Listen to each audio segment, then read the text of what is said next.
Ladies and gentlemen, welcome to An Elegant Weapon. My name is J.M. Clark, and I am your host. First thing we must do on the show this week is address an egregious error that I have committed. The last two episodes were return episodes. I had taken a year off of podcasting. That messed with my brain a little more than I think I had realized, as I had gone ahead and labeled those episodes as episodes 554 and 555. This was a mistake. This episode right now, in fact, that you're listening to will be episode 456. So that was actually a mistake. Those episodes were 444 and 445. I am so terribly sorry. Don't know what I was thinking. You think I'd have remembered recording 500 episodes? That's a pretty seminal number to reach. I was driving home from a toy show today, in fact, and it hit me. Uh, Dude, you're off by like 100. So I apologize, kids. This, in fact, is episode 456 of An Elegant Weapon. I will be able to go back and change the descriptions on the old YouTube and such, but I'm not going to bother changing the graphics because they're in Roman numerals anyways. So those are actually correct because the Roman numerals you see are correct. Those I always go in line. So either way, I digress. This week on the show, we're going to get a little bit saber crazy. My guest is a fantastic dude who I have gotten to know through shows across Ontario and Quebec here in Canada. He is the Grand Moff and founder of Saber X. Fantastic company. They've been a pleasure to deal with. Lightsabers, some of the finest out there. So the founder, Matt, he joins us on the show. We chat about the industry, the business. We get some behind the scenes looks. We also just talk about Star Wars and cool Star Wars stuff. Politics of Star Wars and just some Star Wars story. It gets pretty cool. I had a fantastic time chatting with Matt. So I hope you all enjoy this conversation as much as I enjoyed having it. That's about it. There we go. Again, I don't know if this is going to be a weekly return between making all the shorts and reels that I do on all the platforms these days. I have also recently become the primary home of my Padawan, which is taking a lot more focus, making sure he stays on the straight and narrow. So I don't think this is going to be a weekly return, but I'll record as many episodes as often as I can, and I'll just try to keep them coming out, keeping them steady because I'm enjoying doing this again after a nice year break. So thank you. If you're back, thank you. If you're new, I hope you enjoy this conversation with my friend Matt Snyder, the founder of SaberX. Hi, buddy. How's it going? Good, dude. How are you? It's good to see your shiny, smiley face. Shiny. I'm no shiny. I'm a What do you mean? battle-hardened battle droid. Whatever, you're a bright light of joy in this universe, Matt, and I appreciate you hanging out with me tonight, man. I love it, buddy. Let's start. Good to What's see you. what's going on behind you there? Is this your personal little shelving unit here? This is my own very humble lightsaber collection. Yeah, it's got to be hard to like not keep one of everyone, right? You know what's so funny is the truth was when I started, I truly did want one of everyone. But then as it grew and as the company kind of took place, I was like, I really just want one of everything that I can get signed. I think it would just be Okay. the coolest thing. Like just kind of embody the classics and embody a time, you know? Yeah, that's super cool, man. I love that this is like a thing now, people signing lightsabers in and they're just not used to it because it's kind of a new thing. But everybody's kind of I've noticed a lot of the celebrities have like figured out where to sign it and like how it works best. Because I got Roger Christian signed my Obi-Wan master replica, and he's like, oh, "How do I do?" Like he hadn't signed many at that point, so he's like Right. trying to figure out like where the best spot was, and he kind of got it on there, and it was like, but now he's like, ah, and he just like he's able to just bang it off. But he took like 3 minutes to write mine.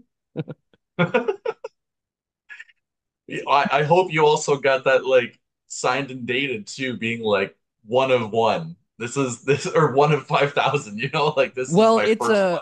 it's yeah, because I think it's a one of 2,500. That What?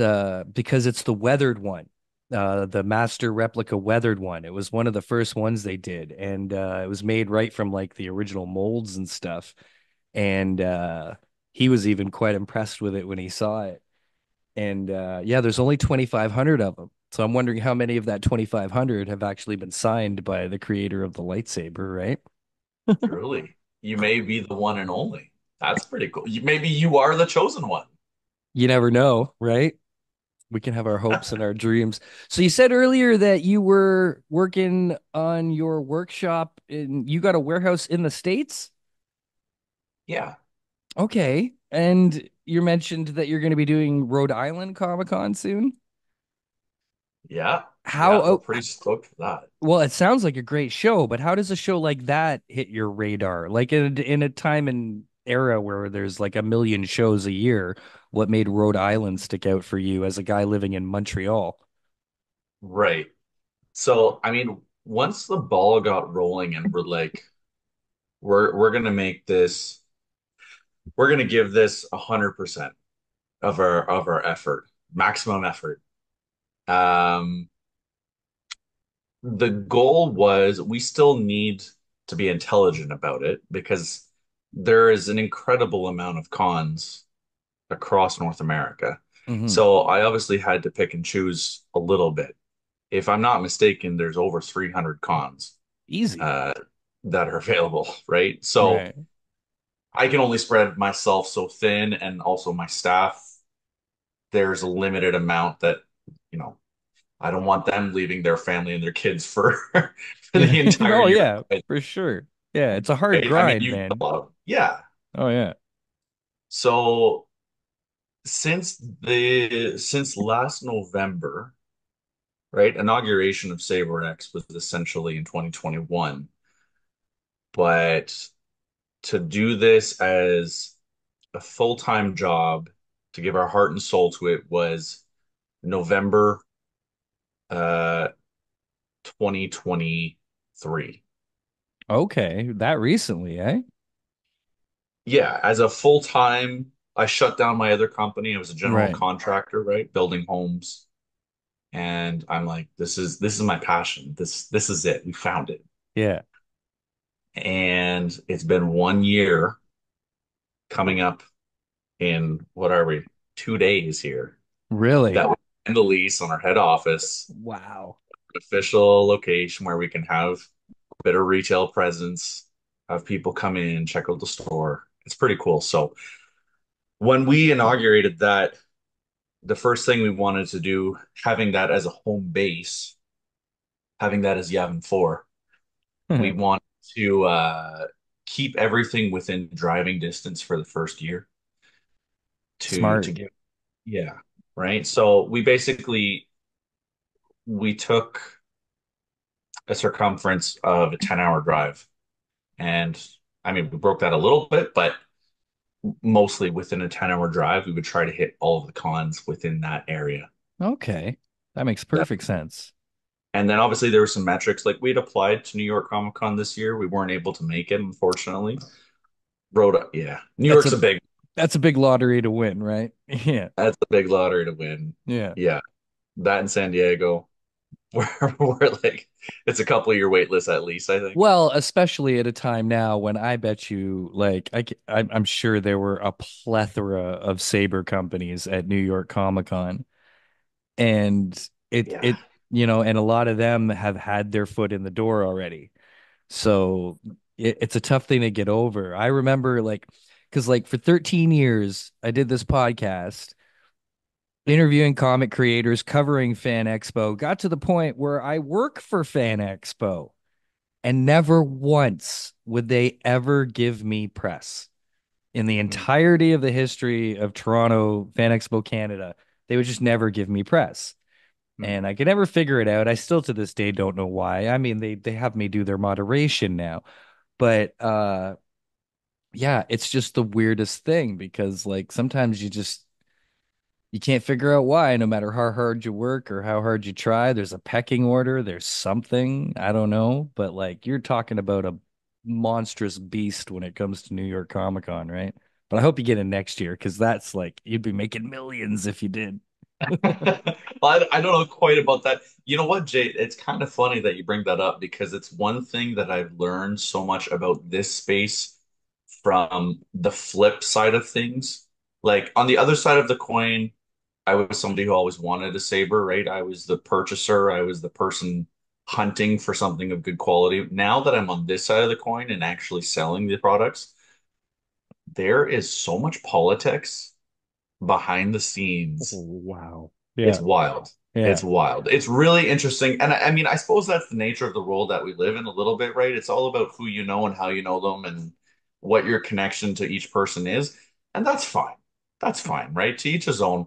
But it's definitely a tricky space to navigate sometimes Yeah. when you're passionate, but passion does not necessarily equate success, Hmm. unfortunately. And it always comes down to, who's the individual on the other side of the table because every deal is different. And like I Yeah. all those years I could never get press or media for Fan Expo Canada. But Fan Expo Boston was immediately like, yeah, come on in. Fan Expo Philly, come on in. New Mhm. York Comic Con, like I have to say, Reed Pop's been really good to me over the years. I've been covering New York Comic Con since like 2016 or 17, I think. I think it was 17 was Wow. my first year.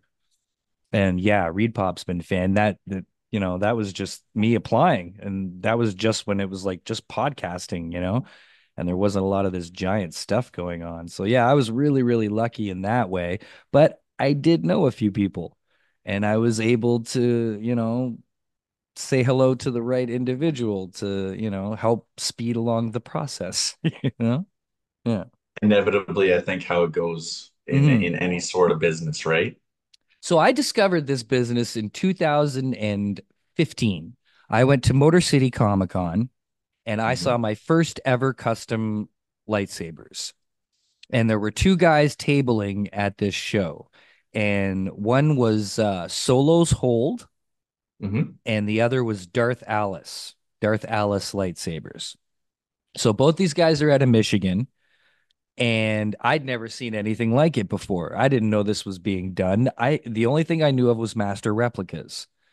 Right. And when they came out, I became obsessed. I got like three right away. I got the original Anakin, I got the Darth Vader, and I got Anakin's Padawan lightsaber. And then kept going and got maces, but like I'd never seen anything as cool as a master replica when they first came out in like 2001 or 2 or whenever it was. Yeah. Yeah. And I couldn't believe it. So then, 15 years later or whatever, I'm at Motor City Comic Con and I'm like, I had no idea that this was being done, never mind to this extent. When did you realize that there was this industry that existed? Because it's much different now. It's more of a distribution thing than just these pure like sabersmiths who are in their basement, machining all their own parts. They're not really able to do things on a huge mass production level. So when did you become aware that this was all going down? Well, you know what? I think we probably had a semi-similar arc in the sense that I remember in 2001 when those master replicas started getting mass produced. I'm a bit younger than you, and I remember just thinking that is the coolest thing, and I want that. Right? Yeah. And I Yeah. remember begging my parents, being like, "So I'm going on 34 in November," and I remember, so I would have been 11 at the time, and I was begging my parents to have that. I was like, "That's just the coolest thing. I need to have that." And they're like, "I'm not spending." I don't remember how much it was at the time, but I Oh think it was yeah, over because $1,000. Like, oh my weren't God. cheap, Yeah, yeah. right? Yeah. Well, I remember I was like doing the deals. I was going to these massive toy shows to find mine, and I was getting them for like 200-300 bucks. I got the Okay, first couple of them, and this was like just when they came out, so nobody quite knew yet, right? But yeah, right. then those prices exploded when everybody realized, oh, we can make money. But for a while, which would have been perfect for your 11-year-old self, is Blockbuster. I don't know if Oh, they were cool. exclusive to Blockbuster, but Blockbuster was selling master replica Force FX lightsabers, and you could get a Luke, and there was one or two other ones, and I have the Luke, and it's very simple. It's not as detailed as the nice Okay. master replicas, and it was Hmm. only like $100. But Really? yeah, these came out at Blockbuster. Here, hold on, I'll show you. I do want to see this. Yeah. Yeah. Yeah. So they're like,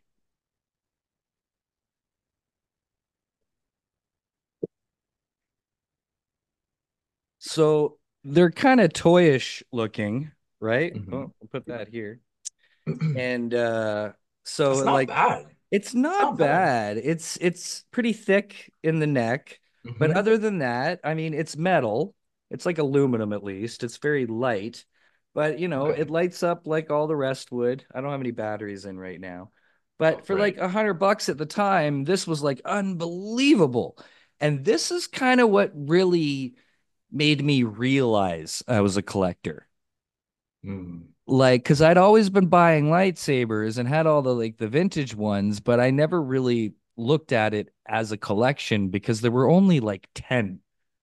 Right. Like, so few lightsabers had been produced before the 90s that, like, you couldn't even really have much of a collection. Right. So, that's kind of like what happened for me. Well, So, it's kind of ironic too that Luke's would have only been released after like episode one would have been released, right? um, Around that approximate time. When was episode one released? well, it's his Empire one. Yeah, no, for Yeah. sure. But I'm just like I'm thinking like there's a big span in between when Empire was released to when they started creating these Oh, actual sabers. yeah, no, I see what you're saying. Yeah. Yeah, because Phantom Menace was 99. Right, 99. Thank you. Yeah, so no, that's a huge break. But you were saying so you were 11 and you wanted one of these, and did your parents ever come through for you? Never came through, man. Yeah, see, that's where I the was trauma using comes from. I was Yeah. painting sticks in the backyard and me and my cousin would just go at it and duel our till our fingers bled. My mother But that hate, that yeah, said, yeah, go that on. said to our parents, I grew up in the country where we were like our the town where I grew up had a massive population of 1100 in Nice. northern Nice. Ontario. Collingwood, So yeah? that, Was it outside of Collingwood, but that's the easiest okay. point of Right, right. The reference. only one I've probably heard of in the area. I gotcha. Yeah. That's it. I Yeah. call Collingwood my hometown. That's where I would Yeah. always So you always travel had to. this deep-seated obsession to own a lightsaber then. It like became an internal Absolutely. mission. Yeah, I feel you. Yeah, yeah. But you know what? It was kind of one of those, it was one of those arcs where you don't think it'll ever actually come to fruition. So you let it go, Right? right? And it just gets shuffled to the back burner and you're in there. And I recall, I mean, my wife can testify to this, that even after getting married, my search history would just be full of different lightsaber pages and companies I'm checking out. I'm like shopping around for years, but I never pulled the trigger on it. And I mean, there's a variation of reasons for each, but it was kind of one of those things that it's always been a passion project of mine. Absolutely. Right, right. So when'd you get your first one? Let me think here. Did you My have first one would have been, I want to say in 2021, because a very close friend of mine had already started his collection. And that wasn't known to me at the time, but he knew that I was traveling to Eastern Canada to go visit my family at the time. And he said, "Hey, Matt, I just found this incredible deal on Facebook Marketplace. And do you think you could make a detour and pick up this saber for me on the way?" And I'm like, "Well, yeah, sure, I'll make my way into Fredericton." And one of there was a gentleman selling his Bane replica from Saber Forge What? on the military base. Wow. So we go through security, we travel onto the military base. My wife and I take it. We were heading to Moncton at the time, and it was about I don't know, an hour detour, give or take. And yeah, we travel out there. I pick up this saber from my buddy Taylor. And then the second I get this thing in my hands, I'm like, it's solidified again. I'm like, I need this. Taylor, you suck. This is the coolest thing. This is exactly what I wanted. Awesome. Well, thank Taylor for spurring you into ignition. That's great. Thank you, Taylor. Absolutely. So, so this is kind of crazy then. So you start your first business, you're a general contractor, which is good work, hard blue collar work. You can make a lot of money and set up a nice little life for yourself doing that, working for yourself. So and you had said you're 34. So obviously you've got a bit of a business head on you, on your shoulders, and you obviously know how to focus and dive into something and make it happen. And you know, I'm a tradesman and I understand how comfortable and secure that life is. Hmm. My dream is definitely to give up all that crap and be able to just do this all damn day and play with lightsabers, but one step at a time. Hmm. And even if I had the opportunity to, I know it'd be terrifying to give up on the thing I've already been doing for 23 years and that'll always be there for me to do. And I know I can wake up every morning and go make money doing this thing, Yeah. even though it's not necessarily my dream. And I'm just so impressed and motivated and by the fact that you went ahead and took that kind of risk to, jump into this lightsaber industry when you had something as solid as a general contracting business. Like, do you have balls of steel? Is this like a habit of yours through life? Are you just like, do you like new challenges? Do you like to take on, adventurous risks? Like, what's the deal? I suppose that depends on who you ask. Gotcha. Um, that's a tough one to quantify, Jay, because I'm definitely I'm a passionate person, but like you said, at the end of the day, I have a family to care for, so I still have to calculate to see what makes sense, right? And truth be told, turning to this as a full-time endeavor is very much so a risk and a roll of the dice, and took some courage because there's no guarantees at the end of it. Right. But from the experience that I had when examining the space and seeing the other vendors that are out there. Now, it's not to knock other vendors, but the way that I felt is many are impersonal and the customer can be just a number. And there's nothing wrong with trying to grow your business. I mean, it's kind of a no-brainer. You need to The do that to point. survive, Yeah. Yeah. right? It's the point. But I saw that the gap in the market was not for a lack of vendors, but it was for a lack of caring. And that's where I feel I really succeed. And that's where I succeeded as a general contractor. I had a pretty well off contracting business Right. because I cared about my clients and I cared about the customer. I cared about the final product. Um, I cared that they were happy with the end result, Right. right? Yeah.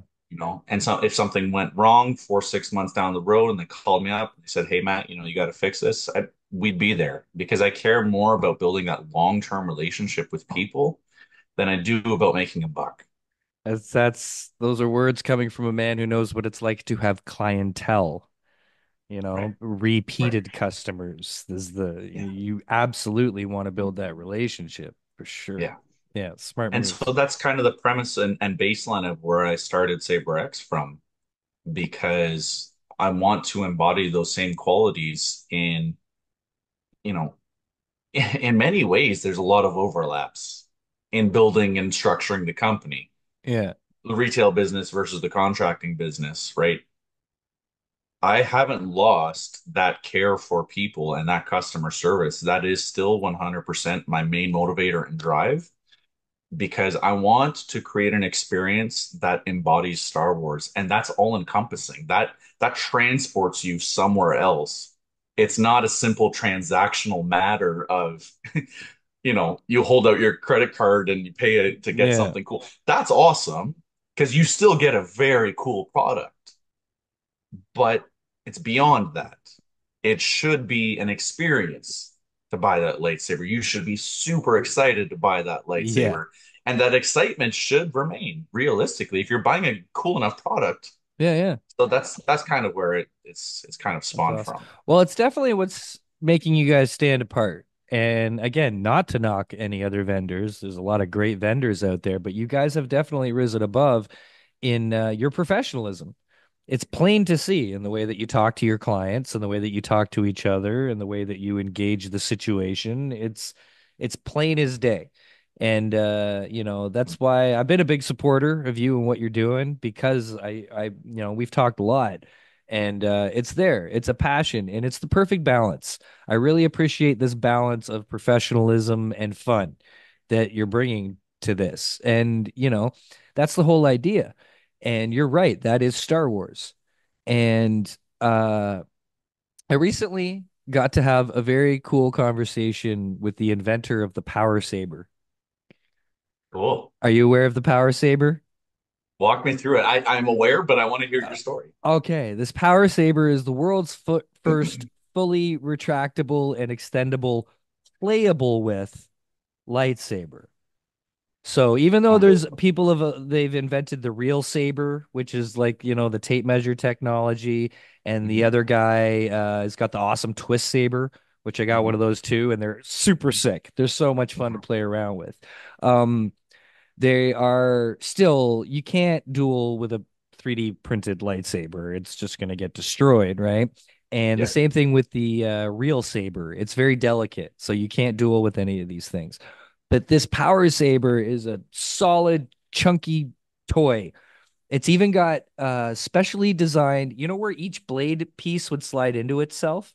sure. Got some kind of contraption where when you hit this lightsaber with another lightsaber, the blade just drops closed. As in, like, how sometimes, like, when it gets knocked out of your hands in the movies, the blade just turns itself off. Sure. So if you hit it in the right way hard enough, the blade will just disappear. Like you've knocked the blade out.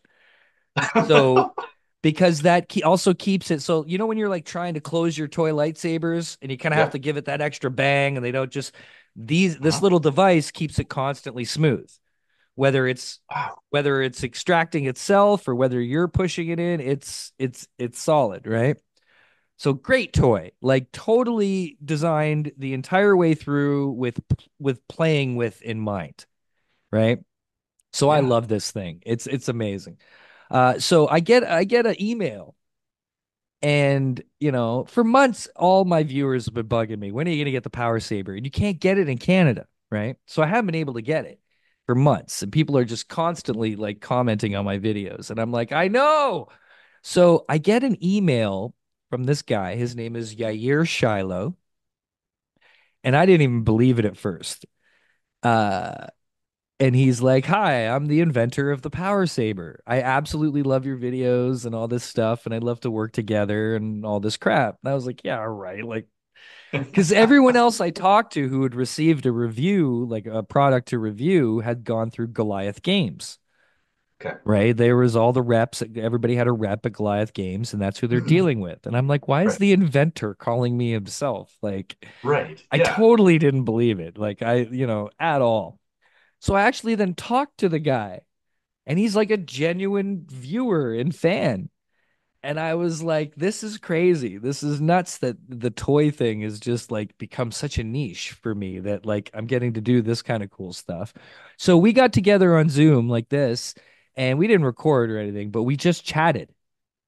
And we just chatted our ideas about Star Wars and what it means and what it represents. And totally in sync, super positive guy. All he wants to do is unite the world through playing and imagination. And he wants us to get back to that core of when we didn't care about canon and when we didn't care about when something matched the toy, when it was about using our imaginations. Because he made great points about, like, as people have grown up, these generations have no imagination. Like, you won't find kids these days who are playing with paper towel rolls as a lightsaber. It just doesn't happen. Like, we used to have to make shit happen because we didn't have it, you know? So, yeah, that thing was created from a place of love and joy, and I'm so happy about it. They just sent me the exclusive yellow one. They just came out with a yellow one that they've sent me. So Do I you got have it. it? It's in the box. I still got to do the Okay. unboxing video. So I haven't opened it yet, but I'm so excited about it. And I'm it's excited to see it. dude, That's they're amazing. they're so much fun and so cool. He's got to be very careful, just as you do, in marketing, obviously, right? Because Lucasfilm is a very litigious organization, right? But yeah, I just after talking to him, I was like so like amped up. I was like, this is awesome. I'm so happy there's people out there who are working so hard, um, you know, uh, just for the care of it and the fun of it. And you're doing the same thing, and I absolutely love that. And you've gone professional enough to where you didn't just like start selling them out of your basement or garage, which would have been fine. A lot of companies start that way, but you right Mhm. off the bat were like, okay, I'm getting an office, we're going to have a storefront, we're going to have a place for people to visit, and if I'm going to do this, I'm going to do this right, because you're right, you've got mouths to feed. And that joy is there and it comes across. So anybody listening, not to turn this into a giant plug, but if you're dealing with Saber X, you are, the one thing I can guarantee you is customer service. And even if you get Thank a you. fucked up lightsaber, which happens, sometimes they're broke, I'm sure you have to deal with certain service issues, Yeah. but the fact is you're going to deal with it, Yep. and you're going to deal Yep. with it swiftly and efficiently, and you're going to give a shit about dealing with it. And yeah, just so the kids know, kudos to you on that, my friend. Cheers, um brother. so that's Saber X. You guys will find them all around Rhode Island Comic Con. They're going to be popping up all over the place. Whenever I have the opportunity, I will be there hanging out with them. um but yeah, so other than that, let's just talk some Star Wars, because as we Love were it. getting it into it earlier, uh not that we were talking about the politics of Star Wars, but we were just talking about where the politics of Star Wars have gone and how it's gotten to a place where we don't even really want to talk about it anymore, because there's so much anger and Too vitriol, much. and just everything's divided for some reason. Now, I don't know how you feel about this, but this is just nonsense. It's ridiculous to give a shit about what somebody else thinks about a made up story, no matter how much you care about that story. So is that where you're coming from, in that you don't even want to like talk about the nonsense? You just want to love the wars? I mean, I think it's simply quantified by saying sci-fi. It's fiction. Right? It's made up. It's meant to be individualistic. You're Yeah. supposed to be able to take from it what you want, interpret it how you want, feel about it how you want. You can love it, you can hate it. It doesn't matter. It's all Yeah. good. Yeah. Don't judge others in what you're thinking about it. I understand people can have their opinions and draw opinions whether they like it or not. I'm for both sides because I feel that all Star Wars is good Star Wars. Right? It's like, and if it's not, move on or go to the Exactly. next thing. I'm just Agreed. amazed that people want to Agreed. waste their time. It seems a lot of people, like, it's great to be passionate about something you love, but Sure. but to where the anger consumes you, that you have a literal hate for other human beings over this silly thing. Not that it's Right. silly. I mean, look, I don't think it's silly. It's my life. Right. But I'm never going to care what somebody else thinks about Star Wars. It's just, it's so. It just does not equate. It never equated when we were kids. We didn't argue. We argued over Star Wars, but just like the fun of it. Do you know what I mean? Like we argued over who was a cooler character or who had the better Yeah, ship or who yeah. was the better Jedi. That's all great and all well, but like, yeah, people got to lay off, man. I do believe that there is a time and a place for opinions. Yeah. And I feel that Star Wars should be created, and this is my personal opinion, that Star Wars should be created and remain free of any political agendas Hmm. and should just be about the story. I think that's the coolest part about it is that it was all science fiction and it transported your brain and your mind to a galaxy far, far away where if you want to insert yourself in that story and be the coolest smuggler in the galaxy, Yeah. fly around in the Millennium Falcon, you could pretend to be that person. Yeah. And there was no questioning, right? I have to be careful in what I say, and that's the unfortunate reality of how things have kind of devolved. I feel a little bit, but it should be about imagination. It should just Yes. be a cool story that makes you feel good, and it's fantastic if you can connect with the writing. That's obviously important. That's a sign of quality writing. That's why we can say quantifiably that, there are things typically that people like more than others. Yeah. That's fine, Yeah. right? But don't say that this is bad writing in the sense that some people still like it. But even if it is bad writing, who cares? Let them like it. Like a lot, Yes. the first three Yes. movies was a whole bunch of bad writing in there too. You know, That's it's so funny. It's so funny because as I grew up, all I heard was how bad one, two, and three were. yeah. And I'm like, this is the coolest thing I have ever seen. That was the best duel, the Mustafar duel. I was like, this is beyond epic. And I loved Jar Jar. Yeah, yeah. They're they're different eras. And Right? not just in the real world, but within the Star Wars world. See, here Sure. like you've got 80 years, 80 plus years, I think it was 85 years of Batman, right? Right. Right. And Batman's been done in every which way you could possibly think of. There are so many different iterations of Batman. He's been big, tall, fat, short, skinny, long ears, nice guy, tough guy, killer, non-killer. Yeah. The list goes on. Nobody ever stops reading Batman, Yeah. and everybody's okay with the fact that there's a million different types of Batman stories. Hmm. And we used to be like that in the Star Wars community when it was back in the 90s and we all we had were novels and comics and games.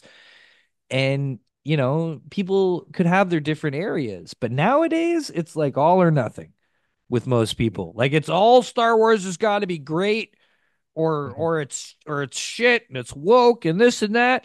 Like I think that's nonsense. I think it's ridiculous. There's a lot of Star Wars I think is shit, but I don't think it's shit because of the Star Wars aspect of it. I think it's shit because it was horribly written or horribly acted and, it just wasn't my cup of tea. But I am never going to begrudge or put down anyone else for liking that thing because I know there's parts of Star Wars that I love. I grew like I've spent the last 20 years apologizing like as an apologist for episode 1. Right. It's my second favorite Star Wars movie. I love it to death. I think it's brilliant. I think it's a Yeah. fucking masterpiece. And people just have been trashing it for decades. I've never cared. It's never swayed my opinion on the movie or them. So, sorry, there's my rant. It's so, I love it. And I'm right with you. I feel that just because you have a platform doesn't give you a free rein to be a poor writer. mhm. I think that regardless of what format and or film show platform you want to write on, it should be good quality.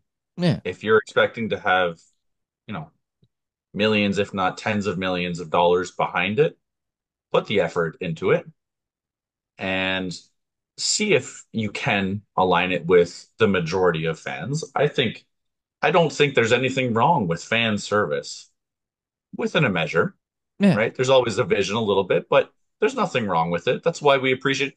And if you look at the success of Marvel, Oh, it's brilliant. Yeah. it's brilliant, Yeah.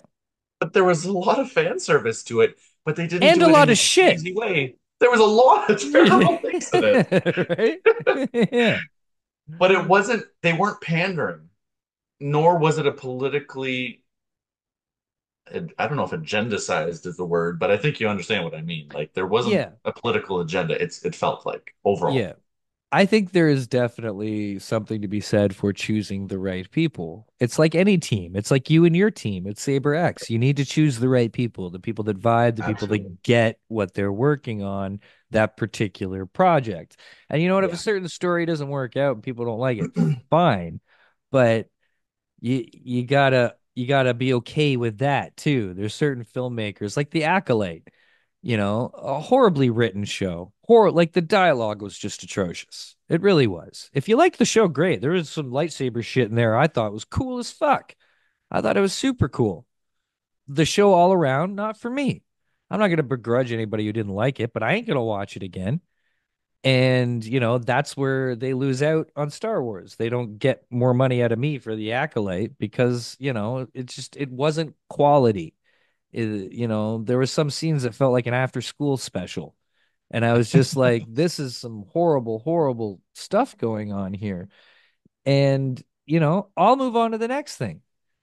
Yeah. And, there you go. Cause we've always got the old movies to watch and shit. And I'm more of a fan of the old books and stuff. I'll tell you, the day that Disney bought Star Wars, my heart broke into 1,000 pieces because they announced that nothing counted anymore. That I can agree And with 1,000%. 20 years of me reading books and stories just didn't Yeah. count any, just like that. All that's Yeah. gone. And the Yeah. you know what? It's not that that stuff should be what they went with because it was first. And because it was first, that makes it canon. No, they should have went with that stuff because it was brilliant. It was well written. It was well executed. It was done by people who knew Star Wars, cared about Star Wars, and were sacrificing for it. It's not like people were making Yeah. big bucks off Star Wars novels in the fucking 90s. Like Right. that wasn't like they weren't like best-selling novels all the time, right? To their merit, I do feel like they did make a wise decision to try and, with the Ahsoka series, bring out Thrawn. Hmm. I thought that was really well done, and I've met Timothy Zahn.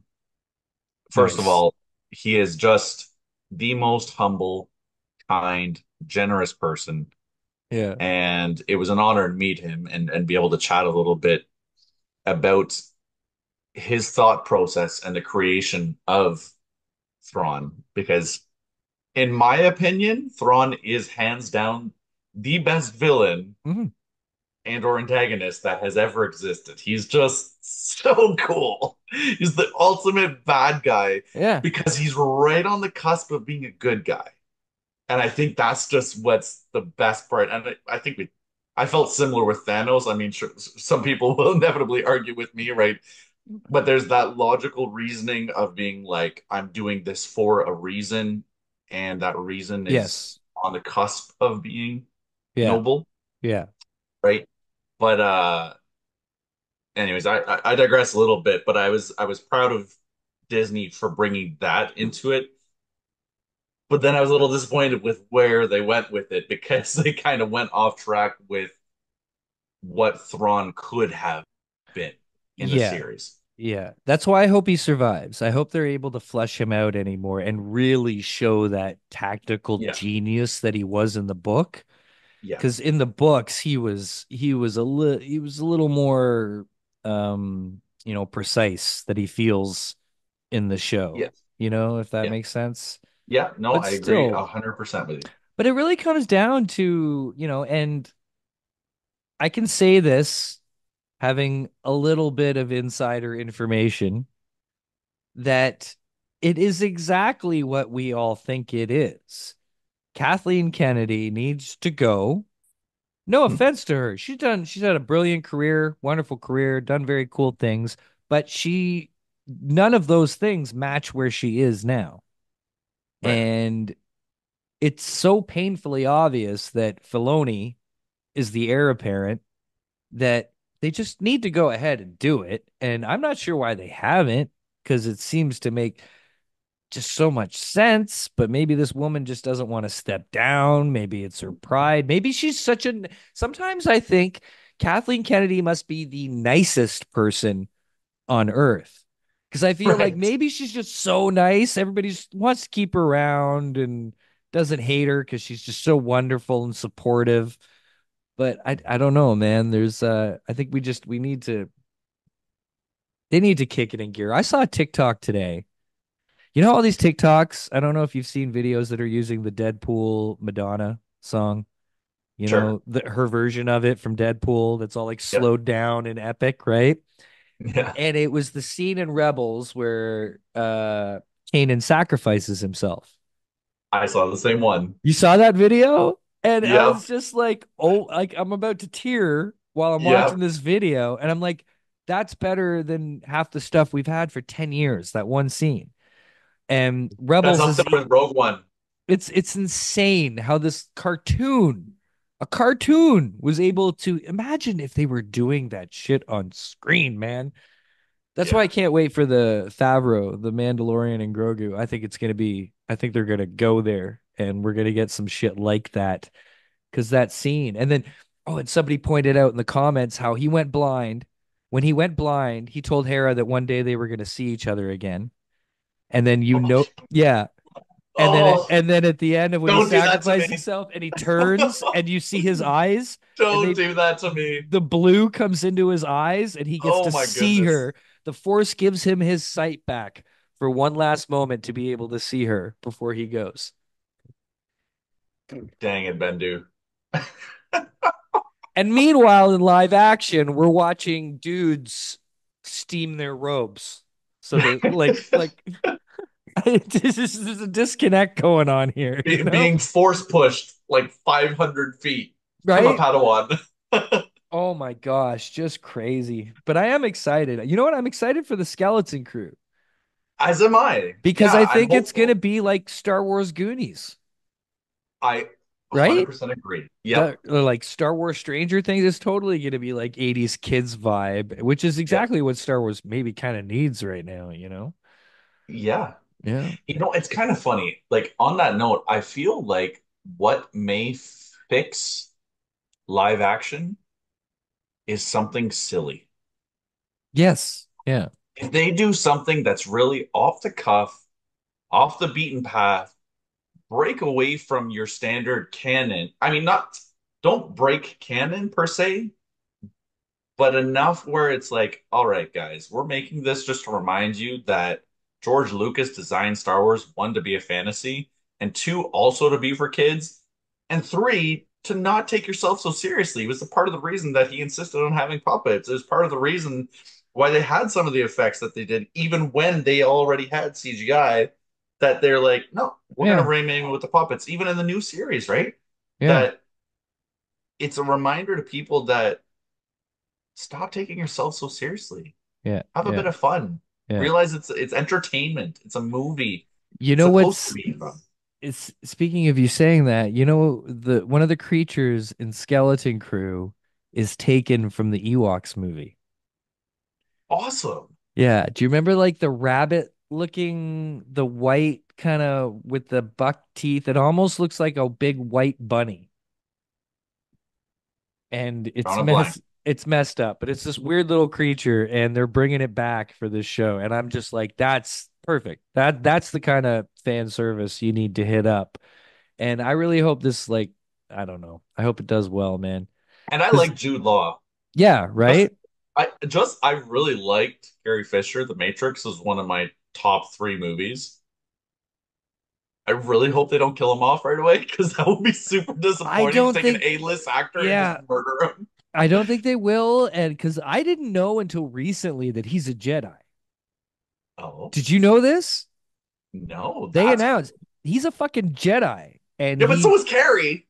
yeah, but her in her time at that time, she was able to be a Jedi. He's now a post Order 66 hidden Jedi, right?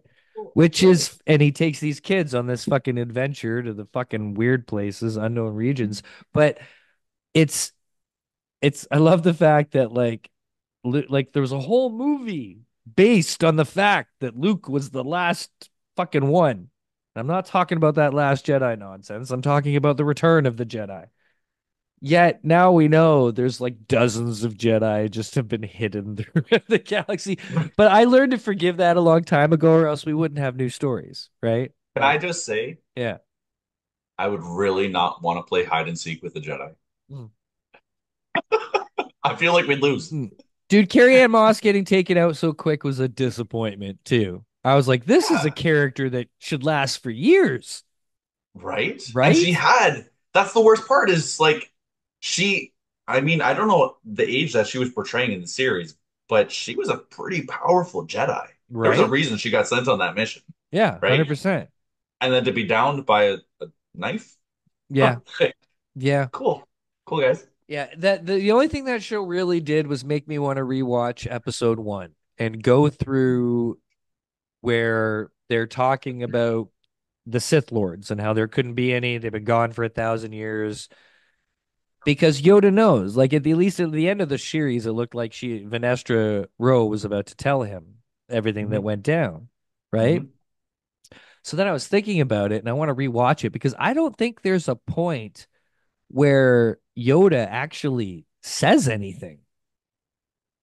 When Ki-Adi-Mundi and Mace Windu are having that whole conversation about the Jedi have been extinct for 1,000 millennia, Hmm. and Mace Windu's all like, "It could not have been a Sith. There's no way." Yoda Hmm. kind of gets this look on his face, but he never actually like agrees with them. He never actually says, "Oh, you're right. There shouldn't be any Sith." So Hmm. now I feel like the only thing the Acolyte did was add for me a tiny little thought moment in Phantom Menace at that moment where Yoda's thinking to himself, "Oh, that shit's coming back up again."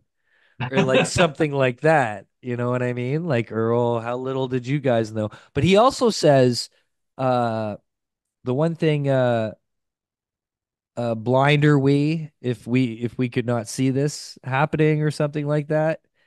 Sure. And Yeah. that's when Mace is like, we need to inform the Senate that our capacity Yep. to use the force is diminished. Yep. I Yeah. do like when stuff can add to things like that. A hundred You percent. know, It like, should be expanded upon. yeah. Have you read much Star Wars? Like, have you ever been into the novels or anything?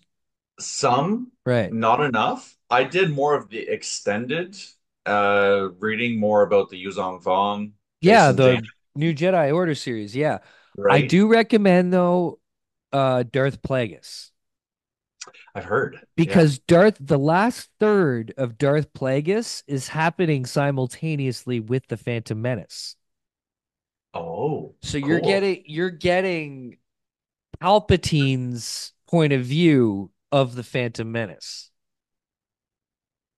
So there's Uh, points where like Palpatine's talking about how he's fully aware that Obi-Wan and Qui-Gon have been sent to like hunt this down or whatever. He's pulling all those strings behind the scenes in the Phantom Menace, and Darth Plagueis is has got scenes like matching it. So like you can be reading about a scene that the Emperor's, doing whatever, and at that moment, this other thing's happening in the Phantom Menace at that moment. Yeah. I love that. It's That's amazing. super cool. Yeah. And to me, that's what should be expanded upon. Yes. Yeah. You need to enrich the story, not just kind of revamp the whole damn thing, right? Yeah. Exact. I Which mean, is why they're having to be so tricky when they do bring canon and legends back into canon now, like Thrawn. You got to do it smart. You got yeah. to, because a lot of things have been so messed up. Like how are you going to tell me we're never going to get Mara Jade, right? So Well, how do we we look at we this now? know how Lucas feels about that. I'm curious to know if that was penned in the contract. I actually don't know. What do you mean?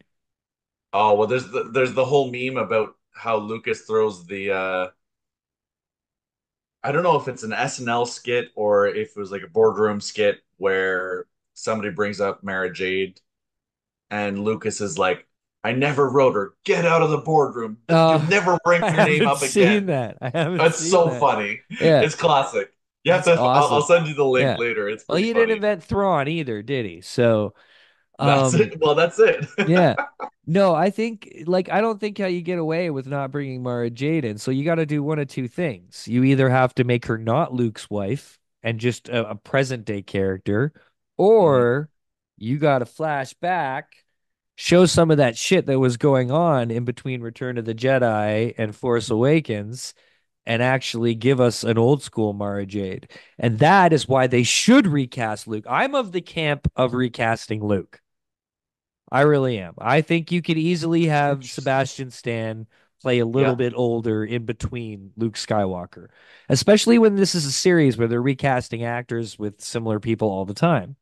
Yeah. And we forgive it, right? Yeah. Do you know how Hamill feels about it? Has he Oh ever yeah, come up he's all forward about about that? it. I think he'd think it was great. Yeah. Anything I've heard has been along he's heard of the Sebastian Stan thing, and I know he's Yeah. been like, great. That's the only reason like he even did Last Jedi. He didn't agree with it at all, but he's like, Yeah. look, I'm gonna be professional. I'm gonna do my job. Yeah. This is the Star Wars story that you guys are telling, not the Yeah. one I'm telling, but I'll be professional and be your Luke. I have respect for Mark for doing that. And I mean, I don't know if it was just a contractual obligation or if he was really feeling that. I kind of feel it's the premier, but he was a trooper for going through with that. Yeah, no, 100%. Because, like, of all the things that happened when it came to those sequels, the one thing that boggles my mind the most is how you have all three of those people sign on to come back for these movies, and you don't put them in a single scene together. Not one scene with Han, Leia, Luke, and Chewie. Like, not one. You couldn't bring them together. You had three movies. Yeah. And like that's the biggest tragedy to me. If there was a poster out there right now that was a genuine scene from the movie that had all four of them in the fucking Millennium Falcon cockpit, it'd be like the biggest image in the world. Like people would be memeing it, playing with it, doing all the shit with it. Yeah. And it just, yeah, it really blows my mind that you I could think Disney make would have doubled the revenue. yeah, you could have. That's it's insane to me. Like they went too serious with the sequels, and I love serious Star Wars. Like I'm all about like when it gets serious, like in an Empire way. But that Hmm. wasn't the appropriate time. This they were trying to make it cool and modern and gothic or whatever. But like you should have went back to the well, man. Like like James Gunn is doing with Superman. Mm. Not that I didn't love Man of Steel and all that stuff because I really did. I was a DCEU fan, but now he's like, "Okay, we're gonna go back to the Big Blue Boy Scout. We're gonna go back to he's got a crypto, he's got his dog. There'll be apple pie. We're going back to like what it was meant to be. Like what is the source of it, right? And Right. that's what I think Skeleton Crew might do a bit. So I totally agree with you what you're saying. Like there might be some silliness in there, which will be good. I think it's going to be important. I'm actually in the midst of rewatching Andor right now. And out of everything that's been put out, I would say it's kind of funny because when it first came out, everyone was raving about Andor and I didn't love it. Me neither. And Yeah. and I think it was more just a speed thing, a timing thing. It's very long and drawn out. And the second time around, knowing what to expect, I appreciate it more for sure. Okay. Okay. Thus far, it's still not my favorite. I prefer early Mandalorian to Andor. I find Andor is fantastic. It's beautiful. We just watched the episode last night where they pull off the heist and fly through the eye. incredible, Right. right? That's probably the highlight episode or Yeah. one of them. Yeah. And then it does just complete switch of arc. But I hope that they can find that middle ground in between what they're creating to with what that was, because truth be told, Andor did take you away. Oh yeah. It Yeah. transported you into that world. And slow pace or not, breaking canon, pieces of canon or not, whatever, it still really did a good job Oh yeah. of transporting you. I think fans of adult drama, fans of, murder shows, crime shows, investigation shows, they deserve their Star Wars too. And even if it's not for me, go ahead and make it for them. That's what's great. That's why I can walk away. If there's a bunch of um progressive individuals who are into the progressive aspects of the world, and I'm not going to deny them their Star Wars either. So go and have your acolyte and have fun. Not my cup of tea, thanks. I'm moving on. And it should be just as simple as that. Any arguments that should be had should be for fun in the debate stage, nerding out and geeking out. Yeah. So yeah, man, I'm with you. I'm with you. And I, Let I me have a lot get of your hope opinion. though. Yeah. Oh, sorry. Go Go ahead. My ahead. opinion on what? Well, I want to get your opinion on, because there are those, especially in the creator space, who are taking specific sides. So where does that put you and how does that make you feel? Like, it can be uncomfortable Hmm. because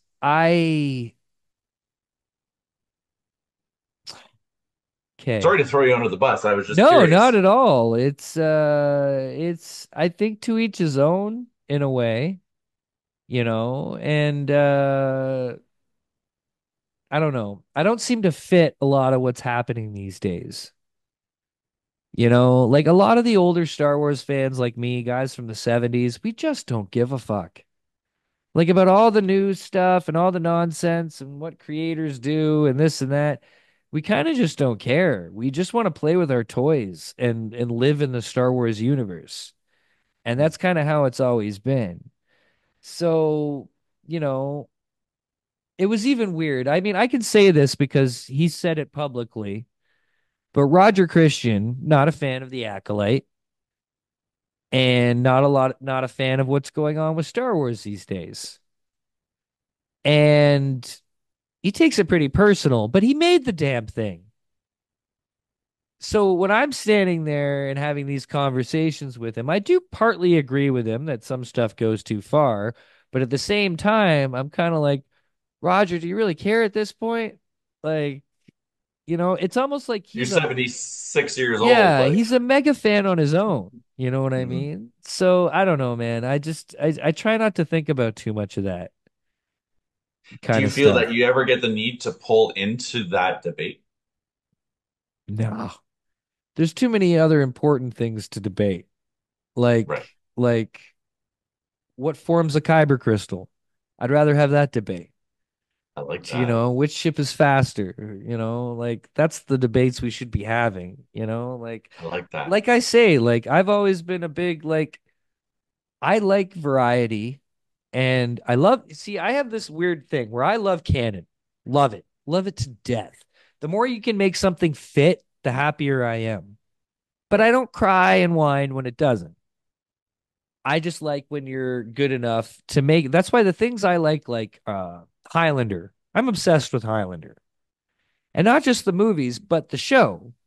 I have the entire Highlander TV series on DVD, all 6 seasons. And I love the intricacy of how the history is woven together. And then this will connect to this, and this will connect to I get off on that stuff. I absolutely love it. So I did get to a point where I had to learn to forgive that stuff when it didn't work because it would upset me so much. Hmm. And I didn't want to be like that because it took away from my enjoyment of that thing. So I Mm. actually consciously had to let a lot of stuff go about Star Wars to be able to just continue to enjoy it because I have a bit of OCD, and that OCD leads me to want things to fit all the time. Sure. So in my adult life, through therapy and shit, I've had to make a conscious effort to learn how to not care about these things and to not let it like be the tick that it is. Like Mm. I'm that guy who if you're having dinner, you'll see me like moving shit, like literally. Like it's got to be aligned, it's got to be here. It's just that's how it is in my brain. Right. And I'm proud of where I've been able to get with it because I do enjoy Star Wars more when I let that stuff go. And I realize that I can still enjoy canon and this and that, but I don't need to take it so seriously. But I would like to have it. Mm. So I'm a big fan and proponent of it, but I have learned not to be so genuinely angry and hurt when it doesn't fit. Does that make sense? 100%. And I feel like you're speaking to many in the mature audience who would be able to, who, not who would be able to, but who need to learn from your example to not become either very upset with what's come out or feeling the need to become a mouthpiece to speak for those who don't have one.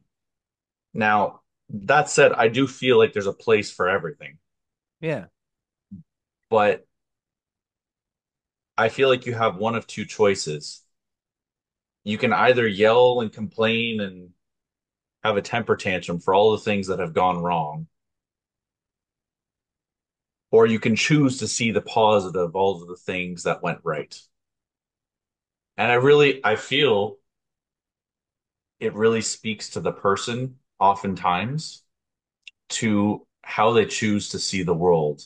It's either light side or dark side. Excuse the analogy, but it Yeah. really is Yeah. because you have chosen to see what has been created in the past decade through the light side. You've chosen to see it through the positive. I don't want to be a complete hypocrite here Okay. as well, Okay. bringing It doesn't balance mean you back don't like into it. it. It doesn't Yeah. mean you don't like it. Yeah. No. Yeah. I think it's about like just being informed because I've gotten very upset over some things. Like The Last Jedi really upsets me. As a, It's the yeah, one part of Star Wars that I can't let go of being really personally hurt yeah, because somebody took my hero, who yeah. I have looked at as my ultimate hero for decades, and just completely changed him. Which movie are you talking about? The Last Jedi. Which movie? Nice. See, and like it's that one really, really, really hurts me personally, but Yeah. I'm also like, and I'll talk about it. I'll tell you it's fucking disgusting. I'll tell you, like I'll say those things, but I'm not saying them to try to punish someone else for having done it. I'm trying to find the right way to explain this. Because as much as like I'm a guy who likes to stay positive. Okay, let me give you an example here. Star Wars Theory, right? Very controversial figure. For anybody who doesn't know, Star Wars Theory is a YouTuber. And he's very outspoken. He Hmm. says what he He thinks. chooses a side. He Yeah. says what he believes. He picks his side and he chooses and he sticks with it. And he'll Hmm. geek out with anybody. He'll debate and argue with you all night long over what you're thinking. Hmm. But at the same time, I don't often agree with him. But I think he has built his own platform for his own opinion and his own voice, which is fine. And you should be informed going into that, you know, what this is about. And if you go into that and find out, okay, this isn't the channel for me, just move on. You don't have to call him the most toxic thing that's ever happened to Star Wars. Just move on. And in his Yeah. case, the one thing I do admire about him is that he never makes it personal.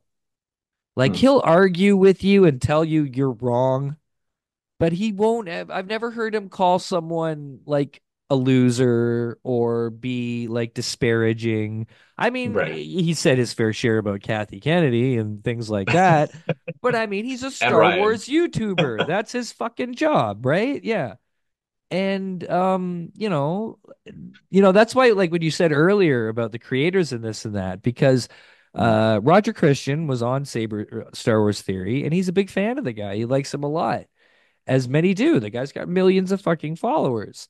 So his son Arjun has a lightsaber, has a Saber Theory lightsaber, which is Star Wars Theory's line of lightsabers, right? So I made a video, a fun little TikTok with Roger's kid, and he was showing off his Saber Theory lightsaber. Mhm. And I got all these comments from people being like, "Oh my God, I can't believe Roger Christian would let his kid play with a lightsaber from that guy." And like all this kind of shit. And I was just like, this is the disgusting part. This is the Yeah. part where people start being gross. Here's a 9-year-old kid with a fucking lightsaber, and you guys are going to talk shit about where he got it? Like, he's the son of the man who created the fucking lightsaber. He can play with anything he wants. You know what I mean? And I wasn't prepared for the backlash I got just mentioning his name. Really. Yeah, people Wow. were like, "How could you support Star Wars theory and all this shit?" And I was like, "Whoa, what?" Like, I like Star Wars theory. I watch it. I don't often agree with him, but it's an interesting debate. But you're really gonna knock on me just for mentioning the dude's name? Like, talk about cancel culture to the max. Like, people Hmm. want to erase you till you like never existed. And I'm not down with any of that. I'm not. I think people need to not be so soft and let people say their shit. If the Star Wars theory is going to hate something, it's not going to change my life. It's not going to change my opinion of Star Wars. What are you fucking people crying about this shit so much for? So that's kind of where I'm at. I think people just need to let people respect people's opinions, let them get passionate about it. And if you don't like it, you don't have to hate them personally. Of course, this also sounds now like I'm describing this is kind of what needs to happen to the world as a whole these days because there's no common sense or debate or reasonable conversation left. And yeah, that's where I'm at with that. So, I understand where you're coming from. I think this brings us full circle really to where we started off talking about how there's Star Wars for everyone, yeah. right? And whether or not you like it, some things might just be better kept to yourself, Yeah. Yeah, right? It right. doesn't, who am I True too. to Yeah. tell you that your opinion is wrong? Who cares? Yeah. Who are you Yeah. to tell me? You know what I mean? Like Yeah.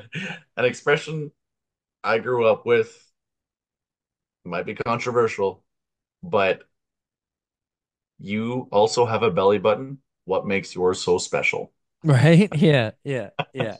I Do saw you know a great little part I saw of an interaction in one of Star Wars Theory's videos today is he was at a live show, selling lightsabers, and one of his fans came up to him and it was like, "Oh, hey man, awesome. I finally get to meet you. This is so cool. You're great." And he goes, "I was really pissed off at you for what you said about Crimson Dawn, so you can go fuck yourself. But awesome to see you, man." And Theory himself, the guy, he laughed and he was like, "Oh yeah, I remember that." And they shook hands and hugged and moved on. Like that's how it should be. Like, Yeah. man, And I think what people tend to forget is you brought it up briefly, is that it's his job. He's yeah, made a career out of this. yeah, right, For him to have the kind of following that he has, it's because he has an opinion and he's Yeah. able to stick with it. One that If he, you were yeah, if you were wishy-washy, he's not going to have that kind of following because people are going to take one side or the other and just ride him out to the bottom. totally. And he's been doing this for what, over a decade now, I think, if not Yep. longer. Like this guy's been Yep. on YouTube forever. This guy survived cancer. Did really? Yeah. I did not Yeah. realize This that. guy kicked cancer's ass and still This is guy is doing a all this Jedi. Shout shit. out Star Wars theory. And absolutely. So I think the people who think he's just the worst, most toxic thing ever to happen to Star Wars, and he's a bigot and a racist and a fucking xenophobe, homophobe, whatever the fuck off. He's just a fucking old school Star Wars fan. And if you've met old school Star Wars fans, they don't fuck with shit. They don't want to hear it. This is how it is. This is Star Wars. Like it's a religion. It's a biblical thing in your soul. And I get that. But I don't think that he's going around like genuinely hating people for any of this shit. And yeah, people just are too quick to attack and jump on stuff. Like Yeah. it's just silly. The So nature of humanity, unfortunately, I feel like there's some things that are coming to fruition that'll just make it more difficult yeah, as we're we gonna go. see what happens a week. We're recording this on Tuesday, October 29th. In 7 days from now, it'll be October 4th or November 4th. A little event going on down south. Yeah. Jay, I We'll got one last golden nugget to lay on you here, buddy. we'll see what happens there. What's that? So we're gonna see if this comes to fruition. You're gonna be the first person that I give a spoiler to. Oh my goodness. Uh, we are getting the pieces put together to set a world record Ooh. for next May the 4th, May 2025. We are planning to have the world's largest lightsaber battle. Dude, that's So that is not a small feat, man. What's the record? I know it's big. 3,889. That all. Yeah. That's not all. That's a lot of people. Honestly, though, it is a lot of people, but I would have honestly guessed more. Yeah. I think I would have probably guessed more. Yeah. Wow. Where and when? Because I'll fucking be there So, on the on well, on the on Star Wars Day. You said? yeah. Wow. Yeah. Next May the 4th, 2025. I am doing everything I can to make this come to fruition. Oh Now, wow. we're still very much so in the planning stages. We're trying to coordinate with the city of Montreal to make this happen, to work with the corporations. There's organization of medical staff, police force, road Lots of closure. logistics, I'm sure. It's incredible. And there's also not only the fact of being like, we need to have a marketing team contact everybody and be like, show up, bring your lightsaber, because Yeah. Guinness is going to be there to quantify like the amount of people that are there. Yeah.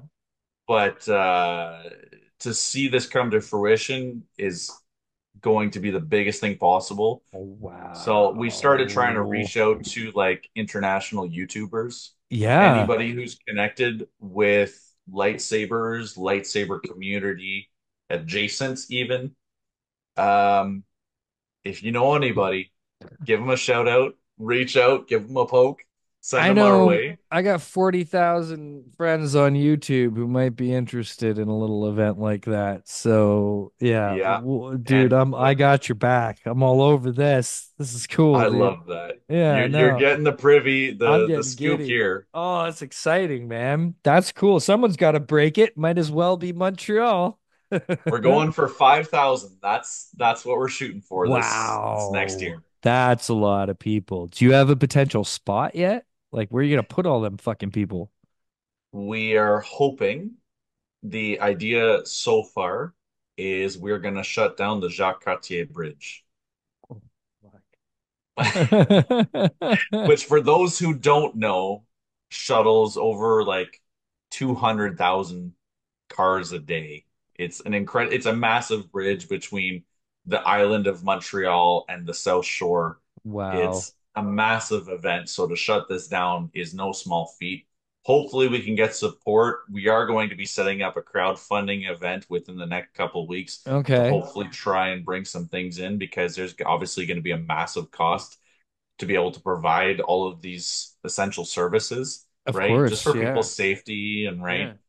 But yeah, Is if it? you or anyone you know is interested in attending, Oh, I'll be there. Are you kidding? I will be there. Oh man. absolutely. I'm looking So, forward to seeing you there. um, okay, what was I gonna ask? I don't even remember now. This is crazy. Are you getting positive feedback from the entities that you need to approach for this? Is it seeming like Thus far, we've had thumbs up all around. okay? All right, cool. Do Yeah, yeah. that And makes me until really I giddy. I really would don't know want to say which anything until lightsaber would I use. That's the hard choice. Just a quick thing. We were talking earlier about bringing canon or legend characters into canon. yeah, And you mentioned that Darth Bane lightsaber yeah. that really sparked your interest.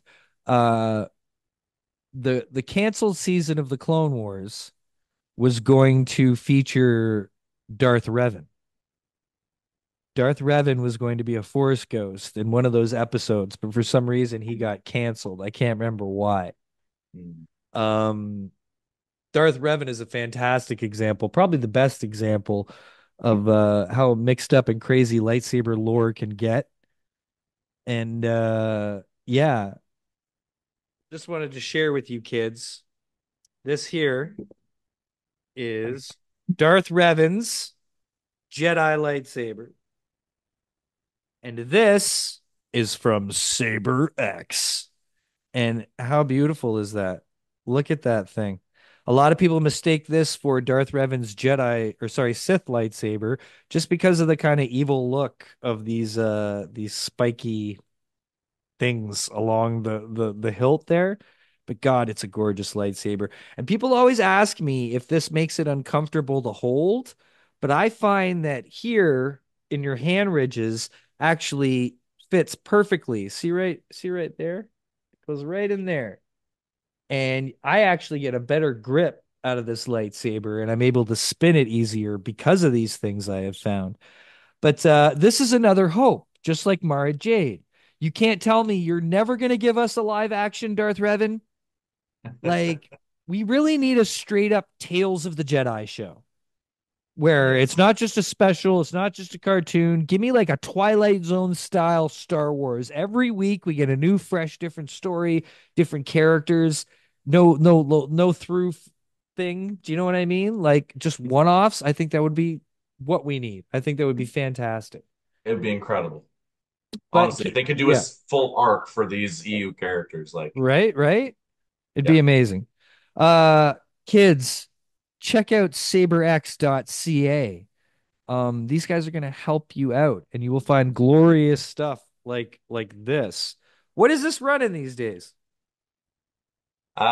So in the US, I think that retails for like 280, And that's not bad 290. at all for this nice lightsaber. Um, things are getting a little more affordable, it seems. Are they? Are some are it seems like you guys are starting to like drop a few prices on like training sabers.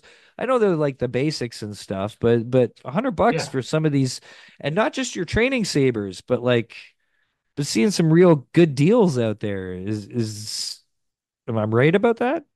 So I would say, especially for anybody who's shopping, if you're willing to be patient, wait for Black Friday and Uh, or Boxing Day. yeah. Yeah. You're gonna have some cool deals there. Nice. But to succinctly answer your question, absolutely, the prices have come way down, especially for NeoPixel sabers. It's unbelievable. You know, back in the day when I started this company, for a NeoPixel saber, it was going to be well north of $500, $600 Canadian. Right. You can get a NeoPixel saber for 200 to 250 bucks now. Yeah, that's crazy, right? I wish I could explain in 30 seconds or less the amount of tech that goes into these NeoPixel sabers because you can show people really quickly and they're like, wow, that's super cool. And then you explained a little bit behind the scenes about the manufacturing that goes into it, and it blows your mind. It's like explaining the difference between a Civic and a Volvo. Right. Okay. Yeah. Yeah. It's really tough to quantify the difference in 10 seconds, but there's a reason that the value is there, Right. right? It's Yeah. not going to break on first impact. It has all of the features. It's going to change color. It's going to change sounds. It's actually going to react to your movements, which in of it itself is incredible to think that we have dialed in micro movements of our hand. Right. When you have a lightsaber, you're holding a lightsaber and you can duel with it and it can react to your micro movements. That's phenomenal from a Yeah. technology standpoint. Oh yeah. And to think now that we've packaged that in 250 bucks blows my mind. I'm so happy that Oh we can yeah. share this with others. Dude, the stuff they're coming up with now, all these exposed crystals and Yeah. yeah, nutty stuff. I got coming to review. I have a Neo Saber coming that is some sort of Anakin with two exposed crystals. Mm. And I'm just like, they're just getting out of control. Like soon it's just gonna be crystals with like blades coming out of them and shit like that. You know what I mean? You're not going to hold a lightsaber, you're just going to hold a But crystal. right, it's a beautiful thing though. I absolutely love it. It's incredible. Everybody get yourself a lightsaber. It's an elegant goddamn weapon. Like I said, saberx.ca kids. You're gonna get your money's worth. We did a lot of jumping around tonight. We talked a lot about a lot of different things. Matt and I have had some extensive conversations. I really enjoy talking to you, sir. I hope that you will come back and we can do this a lot more. And, we'll try to get more specific on certain episodes because I'd love to chat with you more, have you drop by a bunch. Obviously, today we're kind of catching up. It's our first pod, so we were kind of excited and all over the place. There's so much to talk about. Matt, I could spend hours and hours talking to you about Star Wars and many other things. So we'll have you back and we'll do like one episode where we really get into like the actual company and the technology of the sabers. And then when we've both watched something, we can both get together and either love it or talk shit about it. And I think it'll be a good time. So hopefully you've had a good time, Matt, and you will come back to join us again. Yes. I love it, man. I really appreciate it. Absolutely. Yeah, very cool. Kids, saberx.ca. Like I said, Matt here and all the kids will take care of you. Oh, I also meant to ask, Jade, was she a Star Wars fan before all this, or is she just an incredibly loving and supportive fan of you? Great question. You know what's funny is she was a Star Wars fan, but passive. It wasn't really part of her life. Right. Year one of dating, the arc completely changed. Excellent. She Yeah. was the one in our bathroom right now. We have a stormtrooper um, shower curtain. She was the one who bought that for us. She's like, this is the coolest thing. We need to Nice. buy this. Uh, So, so absolutely. sometimes people just need a little bit of exposure, right? Yep. Yeah, that's Yep. all they need. Well, pass my best wishes to her and your entire team. I hope Thank you. everybody's doing awesome, and everything keeps continuing to go well for you and the company, my friend. Appreciate it, brother. Kids, again, saberx.ca. This is Matt. I'm so excited that the podcast is rolling again. I hope you enjoyed our episodes with Mr. Roger Christian. How goddamn crazy is that?